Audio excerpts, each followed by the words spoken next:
সোফেন্স KKR ফ্যানেদের জন্য দারুণ খুশির খবর। কেকেআর ওপেনার রহমানুল্লাহ গুরবাজের বিধ্বংসী ইনিংস। সাম্প্রতিক সময়ে আফগানিস্তান ভার্সেস ইউনাইটেড আরবের সঙ্গে টি-20 সিরিজ হচ্ছে। এই সিরিজে দ্রুততম সেঞ্চুরি করলেন KKR wicketkeeper batsman Rahmanullah Gurbaz. 4 ছক্কার বিধ্বংসী ইনিংসেই ধরাশায়ী করে ছাড়লেন বিরোধী টিমকে। মাত্র 52 বলে দুর্ধর্ষ শতক রান করলেন রহমানুল্লাহ গুরবাজ। 7টি 4 ও 7টি 6-এর স্বাধীনতার ইনিংস। এটিই হলো গুরবাজের টি-20 ক্যারিয়ারের সেরা ইনিংস। এই ম্যাচের আগে পর্যন্ত গুরবাজের সেরা ইনিংস ছিল 87 রান। আজকের এই ম্যাচে 100 করে সেই রেকর্ড ভাঙলেন তিনি। আজকের ম্যাচে তার স্ট্রাইক রেট ছিল 192.31।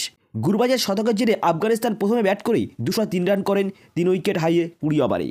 সেই সঙ্গে ইব্রাহিম জাদ রান করেন 43 বলে 56 রান, 4টি 4 ও 2টি 6-এর সাহায্যে।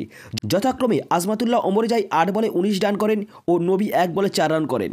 সব কিছু মিলিয়ে আফগানিস্তানের দুর্ধর্ষ ইনিংস। প্রথমে ব্যাট করে তারা 203 রান করেন।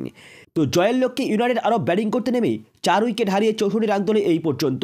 সো বন্ধুরা, আপনি যদি কেকেআর একজন ড্রাইহার্ট ফ্যান হয়ে থাকেন আর রহমানুল্লাহ গুরবাজের দ্রুততম শতকে খুশি হয়ে থাকেন আর গুরবাজের কেরিয়ারে সেরা ইনিংসকে যদি ভালো লেগে থাকে তাহলে একটি লাইক দিয়ে যাবেন।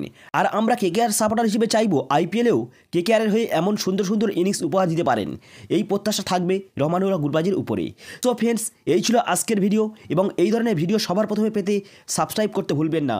So good bye, have a nice day.